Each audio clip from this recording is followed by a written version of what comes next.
ನಮಸ್ಕಾರ ಎಲ್ಲರಿಗೂ ಹೆಂಗಿದ್ದೀರಾ. ನೋಡ್ತಿದ್ದಂಕಲ್ಲೇ ನಿಮಗೆಲ್ಲ ಮನಸ್ಸಿಗೆ ಬಂದಿರ್ತಿದೆ ಏನು ಅಂತೇಳಿ. ಅದೇ ಸುಟ್ಟು ಮುಳ್ಗಾಯಿ ಚಟ್ನಿ ಇಲ್ಲ ಸುಟ್ಟು ಬದನೆಕಾಯಿ ಚಟ್ನಿ ಅಂತಾರಲ್ಲ ಅದೇ. ರೊಟ್ಟಿ ಜೊತೆಗೆ ಚಪಾತಿ ಜೊತೆಗಂತೂ ಹಂಗಿರಲ್ಲ ಹೋಗಿರುತ್ತೆ, ಭಾರಿ ಚೆನ್ನಾಗಿರುತ್ತೆ. ಒಂದು ರೊಟ್ಟಿ ಹಾಕ್ಯಂಡು ಅದ್ರ ಮೇಲೆ ಒಂಚೂರು ಮುಳ್ಗಾಯಿ ಚಟ್ನಿ ಹಾಕ್ಯಂಡು ಮೇಲೆ ಬೆಣ್ಣೆನೋ ತುಪ್ಪನೋ ಇಲ್ಲ ಕರೆದಿರೋ ಎಣ್ಣೆ ಹಾಕ್ಯಂಡು ತಿಂತಿದ್ರೆ ಆಹಾ, ಅದ್ರ ರುಚಿ ಯಾಕೆ ಹೇಳ್ತೀರಾ. ನಮ್ಮ ದುರ್ಗಾ ದಾವಣಗೆರೆ ಜನಕ್ಕಂತೂ ಸುಟ್ಟು ಮುಳ್ಗಾಯಿ ಚಟ್ನಿ ಅಂತಂದರೆ ಭಾರಿ ಅಂದರೆ ಭಾರಿ ಇಷ್ಟ. ಬೇರೆ ಕಡೆನೂ ಮಾಡ್ತಾರೆ, ಒಂಚೂರು ಮೆಥಡ್ಗಳು ಹತ್ತಿತ್ತು ಆಗ್ಬೋದು ಅಷ್ಟೇ. ಬರೀ ಇದನ್ನು ನಾವು ಹೆಂಗೆ ಮಾಡ್ತೀವಿ ಅಂತೇಳಿ ತೋರಿಸ್ಕೊಡ್ತೀನಿ. ನಮಸ್ಕಾರ ಎಲ್ಲರಿಗೂ, ಹೆಂಗಿದ್ದೀರಾ. ನಾನಿವತ್ತು ನಿಮ್ಗೆ ಏನು ತೋರಿಸ್ತಿದ್ದೀನಪ್ಪ ಅಂತಂದರೆ ಸುಟ್ಟು ಮುಳ್ಗಾಯಿ ಚಟ್ನಿ ಅಥವಾ ಸುಟ್ಟು ಬದನೆಕಾಯಿ ಚಟ್ನಿ. ನಾನಿಲ್ಲಿ ಅದು ಮಾಡೋದಕ್ಕೆ ಒಂದು 3 ಮುಳ್ಗಾಯಿ ತಗೊಂಡಿದ್ದೀನಿ. ಈ ತೀರಾ ದೊಡ್ಡವಲ್ಲ ತೀರಾ ಸಣ್ಣವಲ್ಲ. ಒಂದು ದೊಡ್ಡದೊಂದು ಟೊಮೆಟೊ ಹಣ್ಣು ತಗೊಂಡಿದ್ದೀನಿ. ಖಾರಕ್ಕೆ ಎಷ್ಟು ಬೇಕಷ್ಟು ಹಸಿಮೆಣ್ಸಿಕಾಯಿ, ಒಂದು 8ರಿಂದ 10 ಹೆಸಳು ಬೆಳ್ಳುಳ್ಳಿ. ಇವಾಗ ಈ ಮುಳ್ಗಾಯಿನ ಗ್ಯಾಸ್ ಫ್ಲೇಮಲ್ಲಿ ಸುಟ್ಕೋಬೇಕು. ಕೆಂಡದಲ್ಲಿ ಸುಟ್ಟರೆ ಚೆನ್ನಾಗಿ ಈ ಕೆಂಡ ಎಲ್ತಾ ಇರ್ತಾರೆ. ಇವಾಗ ಇದರಲ್ಲಿ ಸುಟ್ಕೋಬೇಕು, ಅಪರೂಪಕ್ಕೆ ಏನಾಗಲ್ಲ ಒಂದು ತಿಂದರೆ. ಇವಾಗ ಇದನ್ನ ಸುಡೋದಕ್ಕೆ ಒಂದು ಜಾಡ್ರದಂಥದ್ದೆಲ್ಲ ಒಂದು ಇತ್ತು, ಚೆನ್ನಾಗಿತ್ತು. ಅದನ್ನು ನೋಡ್ತಾ ಇದ್ದೀನಿ ಎಲ್ಲೈತಿ ಅಂತೇಳಿ ಅಂತ. ಇಲ್ಲೆಲ್ಲರ ಮೇಲಿದೆಯಾ ನೋಡ್ತೀನಿ.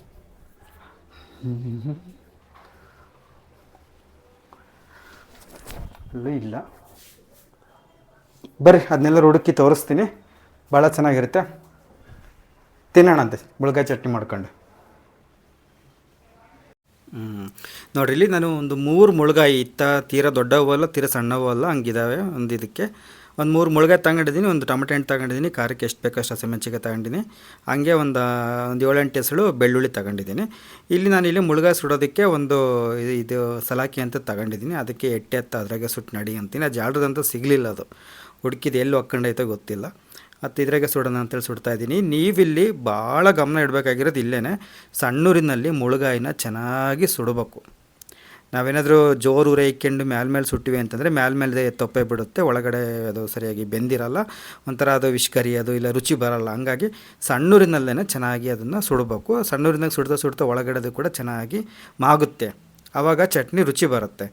ಅದಕ್ಕೆ ನಾನು ನಿಮಗೆ ಹೇಳ್ತಿರೋದು. ಇಲ್ಲೊಂದು ಚೂರು ಗಮನ ಇಟ್ರಿ ಅಂತಂದರೆ ಟೊಮೆಟೊ ಹಣ್ಣು ಮತ್ತು ಮುಳ್ಗಾಯಿ ಇವು ಎರಡು ಚೆನ್ನಾಗಿ ನೀವು ಸುಟ್ಕೊಂಡ್ರಿ ಅಂದರೆ ನೋಡಿರಿ ಈ ಥರ ಹಣ್ಣು ಹತ್ತಿರ್ಬೇಕು, ಹಿಂಗೆ ಒತ್ತಿದ್ರೆ ಮೆತ್ತಗಾಗಿರಬೇಕು, ಆವಾಗ ಚೆನ್ನಾಗಿ ಬೆಂದೈತೆ ಒಳಗಡೆ ಅಂತೇಳಿ ಅಂತ. ಆಮೇಲೆ ಆ ಸಿಪ್ಪೆ ಎಲ್ಲ ತೆಗೆದ್ಬಿಟ್ಟು ಒಳಗೆ ಉಳ್ಕೊಪಳಕೆ ಅಂದರೆ ಇದಾವೆ ನೋಡಬೇಕು.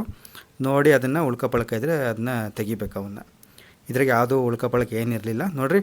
ಒಂಚೂರು ಬಿಸಿ ಇದ್ದಂಕಲ್ಲೇ ಸಿಪ್ಪೆ ತೆಗಿಬೇಕು, ಆವಾಗ ಚೆನ್ನಾಗಿ ಸಿಪ್ಪೆ ಬಿಡುತ್ತೆ. ಅದು ತಣ್ಣಗಾದ್ಮೇಲೆ ಸಿಪ್ಪೆ ಮತ್ತು ಅದಕ್ಕೆ ಅಂಟ್ಕೊಂಡಿರುತ್ತೆ. ಒಂಚೂರು ಬೆಚ್ಚಗಿರೋ ತನಕನೇ, ತೀರಾ ತಣ್ಣು ಮಾಡ್ಕೊಳ್ಳೋಕೆ ಹೋಗ್ಬಿಡ್ರಿ. ನೋಡಿರಿ ಹಿಂಗೆಲ್ಲ ಸಿಪ್ಪೆ ಎಲ್ಲ ಬಿಡಿಸಿ ಒಳಗಡೆ ಹಿಂಗೆ ಬಗೆ ಮಾಡಿ ನೋಡಿರಿ, ಎಲ್ಲರೂ ಉಳ್ಕೊಪಳಕೆ ಹತ್ರ ಅವ್ರು ಇದ್ದಾವೆ ಒಂದ್ಸತಿ ನೋಡ್ಕೋಬೇಕು ಅದನ್ನ ಅಚ್ಚುಕಟ್ಟಾಗಿ. ನೋಡಿರಿ ಉಳ್ಕೊಪಳಕೆ ಏನಿಲ್ಲ, ಚೆನ್ನಾಗಿ ಒಳಗಡೆ ಬೆಂದೈತೆ. ಈ ಥರ ಮಾಡ್ಕೋಬೇಕು, ನೋಡ್ತಿದ್ದೀರಲ್ಲ ಹಿಂಗೆ. ಆಮೇಲೆ ಅದು ತೊಟ್ಟಿತ್ತು ಅಂದರೆ ಚೆನ್ನಾಗಿ ನಿಮ್ಗೆ ಇಟ್ಕೊಳಕ್ಕೆ ಸಿಪ್ಪೆ ಸುಲಿಯೋಕ್ಕೆಲ್ಲ ಚೆನ್ನಾಗಾಗುತ್ತೆ, ಆಮೇಲೆ ತೆಗಿಬೋದು. ಟೊಮೆಟೊ ಹಣ್ಣು ಅಷ್ಟೇ, ನಾನು ಅದಕ್ಕೆ ಸಿಗಿಸ್ಕೊಂಡು ಅದನ್ನು ಅಷ್ಟೇ ಸಣ್ಣೂರಿನಲ್ಲಿ ಚೆನ್ನಾಗಿ ಸುಟ್ಟು ಆಮೇಲಿಂದ ಒಂಚೂರು ಉರಿ ಜಾಸ್ತಿ ಮಾಡಿಕೊಂಡು ಮಾಗ್ಸಿದ್ದೀನಿ ಅಲ್ಲೇ ಇದಕ್ಕೆ. ಕೆಲವ್ರಿಗೆ ಏನಪ್ಪ ಅಂದರೆ ಗ್ಯಾಸಿನ ಫ್ಲೇಮಲ್ಲಿ ಒಳ್ಳೆಯದಲ್ಲ ಅಂತ ಅಂತಾರೆ. ತೀರಾ ಅಪರೂಪಕ್ಕೆ ತಿಂದರೆ ಏನಾಗಲ್ಲ. ಈಗ ನಮಗೆ ಸೌದೆ ಒಲೆ ಇಲ್ಲ, ಏನು ಮಾಡ್ತೀರಿ ಹೇಳ್ರಿ. ಅದು 6 ತಿಂಗಳಿಗೆ ವರ್ಷಕ್ಕೊಂದ್ಸತಿ ಹಿಂಗೆ ತಿಂದರೆ ಏನಾಗಲ್ಲ. ನಿಮ್ಮ ಏನಂತ ಕಕ್ಲಾತಿ ಇತ್ತಪ್ಪ ನಮಗೆ ಇಲ್ಲ ಅದು ಬೇಡ ಅನ್ನೋದಾದರೆ ನೀವು ಬೇಕಾದ್ರೆ ನಿಮಗೆ ಸೌದೆ ಒಲೆ ಇತ್ತು ಇಲ್ಲ ಕೆಂಡ ಇತ್ತು ಅಂದರೆ ಕೆಂಡದಲ್ಲೇ ಸುಟ್ಟು ಮಾಡ್ಕೋಬೋದು. ಅದು ಇದಕ್ಕಿಂತ ಭಾಳ ರುಚಿ ಇರುತ್ತೆ. ಈಗ ಅನಿವಾರ್ಯ, ಅದು ಒರ್ಜಿನಲ್ ಆದರೆ ನಮಗೆ ಇವಾಗ ಅದೆಲ್ಲ ಇಲ್ಲಿ ಸೌಲಭ್ಯ ಇಲ್ಲಲ್ಲ, ಮತ್ತು ಹಂಗಾಗಿ ಇಲ್ಲೇ ಫ್ಲೇಮಲ್ಲೇ ಸುಟ್ಕೊತಿರೋದು. ಈಗೆಲ್ಲ ಹೊರಗಿನ ಅಡುಗೆಗಳೆಲ್ಲ ಎಷ್ಟೋ ಗ್ಯಾಸಿನ ಫ್ಲೇಮಲ್ಲೇ ಮಾಡ್ತಾರೆ, ಶವರ್ಮಗಳು ಅವು ಇವು ಎಲ್ಲವೂ ಗ್ಯಾಸ್ನಾಗೆ ಆಗ್ತವೆ. ನಮ್ಮ ಮನೆ ಅಡುಗೆ ಬಂತು ಅಂದರೆ ಇಂಥವೆಲ್ಲ ನಮಗೆ ಕಕ್ಲಾತಿ ಬಂದುಬಿಡ್ತಾವೆ ಮನಸ್ಸಿಗೆ. ಹಂಗಾಗಿ ಅದು ನಿಮ್ಮಿಷ್ಟ, ಅದು ನೀವು ಒಲೆಗಾರ ಮಾಡ್ಕೊಳ್ರಿ ಇಲ್ಲ ಈ ಗ್ಯಾಸಿನ ಫ್ಲೇಮಲ್ಲಾದ್ರೂ ಸುಟ್ಕೊಳ್ರಿ. ನಿಮ್ಗೆ ಯಾವುದು ನಿಮ್ಮ ಅನುಕೂಲಗಳು ನಿಮ್ಮ ಸವಲತ್ತುಗಳು ಹೆಂಗಿದಾವೆ ಹಂಗೆ ಮಾಡಿರಿ. ಚೆನ್ನಾಗಿ ನೋಡಿರಿ, ಚೆನ್ನಾಗಿ ಸುಟ್ಟಿತ್ತು ಅಂತಂದರೆ ಮುಳ್ಗಾಯಿ ಸಿಪ್ಪೆ ಹಿಂಗೆ ಸುಲಭವಾಗಿ ಬರುತ್ತೆ, ಆಯಿತಾ. ಈ ಬಗೆ ಮಾಡ್ಕೊಂಡು ಉಳ್ಕೊಪಳಕೆ ಎಲ್ಲ ಇನ್ನೊಂದು ಸತಿ ಅಚ್ಚುಕಟ್ಟಾಗಿ ನೋಡ್ಕೊಳ್ರಿ. ಯಾಕಂದರೆ ಒಂದು ಸತಿ ಉಳಪಳ ಇದ್ವು ಅಂದರೆ ಅದು ಹಬ್ಳಿಕೆ ಬಂದುಬಿಡುತ್ತೆ, ಮತ್ತು ಇಡೀ ಜೀವಮಾನ ಮುಳ್ಗಾಯಿ ತಿನ್ಬೇಕಂತ ಅನ್ಸಲ್ಲ, ಹಂಗೆ ಅನಿಸುತ್ತೆ. ಟೊಮೆಟೊ ಹಣ್ಣು ಅಷ್ಟೇ ಚೆನ್ನಾಗಿ ಹಿಂಗೆ ಸುಟ್ಕೊಂಡ್ವಿ ಅಂದರೆ ಸಿಪ್ಪೆ ಗಾಢ ಬಿಡುತ್ತೆ. ಹಸಿಮೆಣ್ಸಿಕಾಯಿ ಅಷ್ಟೇ, ನೀವು ಅವನು ಕೂಡ ಇದೇ ಗ್ಯಾಸಿನ ಫ್ಲೇಮ್ನಾಗೆ ಸುಟ್ಕೋಬೋದು. ಇಲ್ಲ ಅಂತಂದರೆ ಒಂದು 2 ಹನಿ ಎಣ್ಣೆ ಹಾಕ್ಕೊಂಡು ಚೆನ್ನಾಗಿ ಎಣ್ಣೆನ ನೀವು ಹುರ್ಕೋಬೋದು, ಅದು ನಿಮ್ಮ ಇಷ್ಟ. ಎರಡು ಚೆನ್ನಾಗಿರುತ್ತೆ. ಎಣ್ಣೆ ಹಾಕಿ ಒಂಚೂರು ಉರಿಯೋದ್ರಿಂದ ಗ್ಯಾಸ್ಟ್ರಿಕ್ ಆಗಲ್ಲ ಅಂತ. ಆಮೇಲೆ ಒಂದು ಕುಟ್ಟಾಣಿ ತಗೊಳ್ರಿ. ಕುಟ್ಟಾಣಿ ತಗೊಂಡು ನಾವಿಲ್ಲೇನು ಎಣ್ಣೆ ಹಾಕಿ ಹುರಿದಿಟ್ಕೊಂಡಿದ್ದೀವಿ ಹಸಿಮೆಣ್ಸಿಕಾಯಿ ಹಾಕ್ಕೊಳ್ರಿ ಕುಟ್ಟಾಣಿಗೆ. ಆಮೇಲೆ ಒಂಚೂರು ಕಲ್ಲುಪ್ಪು ಹಾಕ್ಕೊಳ್ರಿ.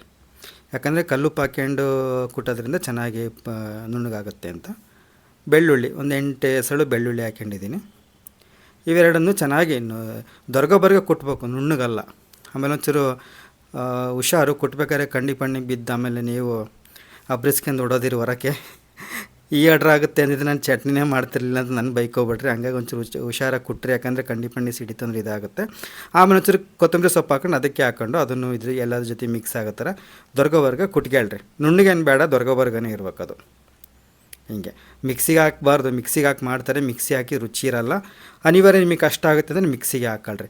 ಇಲ್ಲ ಟೊಮೆಟೊ ಹಣ್ಣು ಅಷ್ಟೇ, ಅದೊಂಚೂರು ಹಿಂಗೆ ತೊಟ್ಟಿರುತ್ತಲ್ಲ ಅದನ್ನು ತೆಗೆದ್ಬಿಟ್ಟು ಕಿವುಚ್ಬೇಕು. ಇದಕ್ಕೆ ಕೈಯಲ್ಲಿ ಕಿವುಚಿದ್ರೇ ಈ ಚಟ್ನಿ ರುಚಿ. ನೀವು ಮಿಕ್ಸಿ ಜಾರಿಗೆ ಹಾಕಿದ್ರೆ ಅಷ್ಟು ರುಚಿ ಬರಲ್ಲ. ಇನ್ನು ಒಳಕಲ್ಲ ಕೊಡ್ತೀರಂದ್ರೆ ಅದು ಇನ್ನೂ ಭಾರಿ ಚೆನ್ನಾಗಿರುತ್ತೆ. ಅದೇ ನಮ್ಮ ಹತ್ರ ಏನು ಅನುಕೂಲಗಳಿದ್ದಾವೆ ಅದಕ್ಕೆ ತಕ್ಕಂತೆ ಮಾಡ್ಕೋಬೇಕಲ್ಲ. ಹಂಗಾಗಿ ಟೊಮೆಟೊ ಹಣ್ಣಿಗೆ ಒಂಚೂರು ಚೆನ್ನಾಗಿ ಕಿವುಚ್ರಿ. ನಿಮಗೆ ಬೆಂದಿಲ್ಲ ಅಂತ ಅನ್ನಿಸ್ಬೋದು, ಬಟ್ ಚೆನ್ನಾಗಿ ಬೆಂದೈತೆ. ನಾನು ಸಣ್ಣೂರಿನಲ್ಲೇ ಚೆನ್ನಾಗಿ ಸುಟ್ಟು ಒಳಗಡೆ ಮಾಗೋ ಥರ ಮಾಡಿದ್ದೀನಿ. ಇಲ್ಲೇನು ಮುಳುಗಾಯಿ ಎಲ್ಲ ಅವನ್ನು ಕೂಡ ಸಿಪ್ಪೆ ಎಲ್ಲ ಬಿಡಿಸಿ ಇಟ್ಕೊಂಡಿದ್ನಲ್ಲ ಅದನ್ನು ಇದಕ್ಕೆ ಹಾಕಿ ಕಿವುಚ್ತಾ ಇದ್ದೀನಿ. ಹಿಂಗೆ ಇದು ಕೈಯಾಗಿ ಕಿವುಚಿದ್ರೇ ರುಚಿ ಜಾಸ್ತಿ. ಉಪ್ಪು ಹೆಚ್ಚು ಕಡಿಮೆ, ನಿಮಗೆ ಇನ್ನೂ ಸ್ವಲ್ಪ ಉಪ್ಪು ಬೇಕಂದರೆ ಆಮೇಲೆ ಪುಡಿ ಉಪ್ಪು ಉದುರಿಸ್ಕೊಂಡು ಇನ್ನೊಂದು ಸತಿ ಹಿಂಗೆ ಕಿವುಚ್ರಿ. ಇವಾಗ ಇದಕ್ಕೆ ಏನು ಹಾಕ್ಬೇಕಪ್ಪ ಅಂದರೆ ಇದೆಲ್ಲ ಹಿಂಗೆ ಕಿವುಚಿದಾದಮೇಲೆ ನಾವಿಲ್ಲಿ ಹಸಿಮೆಣ್ಸಿಕಾಯಿ, ಬೆಳ್ಳುಳ್ಳಿ ಮತ್ತು ಕೊತ್ತಂಬರಿ ಸೊಪ್ಪು ಅದನ್ನು ಕುಟ್ಟಿದ್ವಲ್ಲ ಅದನ್ನು ಇದಕ್ಕೆ ಹಾಕೋಬೇಕು.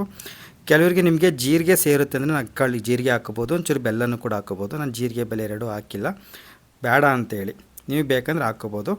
ಒಂದು ಹಸಿ ಈರುಳ್ಳಿನ ಹೆಚ್ಚಿ ಲಾಸ್ಟಿಗೆ ಹಾಕ್ತೀನಂತೆ, ಅದು ಚೆನ್ನಾಗಿರುತ್ತೆ.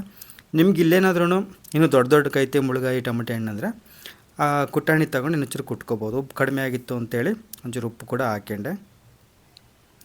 ಹೀಗೆ ಚೆನ್ನಾಗಿ ಎಲ್ಲದೂ ಮಿಕ್ಸ್ ಮಾಡಿರಿ, ಅದಕ್ಕೆ ಎಲ್ಲ ಚೆನ್ನಾಗಿ ಹೊಂದಿಕೆ ಆಗೋ ಥರ. ಆಯಿತಾ ನೋಡಿರಿ, ಈ ಥರ ಇನ್ನೊಂದು ಸತಿ ಹಿಂಗೆ ಮಸಿಬೋದು. ನಿಮಗೆ ದೊಡ್ಡ ಕೈತೆ ಒಂಚೂರು ನಮಗೆ ಒಂಚೂರು ನುಣ್ಣಿಗಿರ್ಬೇಕು ಅನ್ನೋದಾದರೆ, ಇಲ್ಲ ನಮಗೆ ಅದು ಮುಳುಗಾಯಿ ಟೊಮೆಟೊ ಹಣ್ಣು ಬಾಯಿ ಸಿಗಬೇಕು ಅನ್ನೋದಾದರೆ ಅಷ್ಟಕ್ಕೆ ಬಿಡ್ರಿ.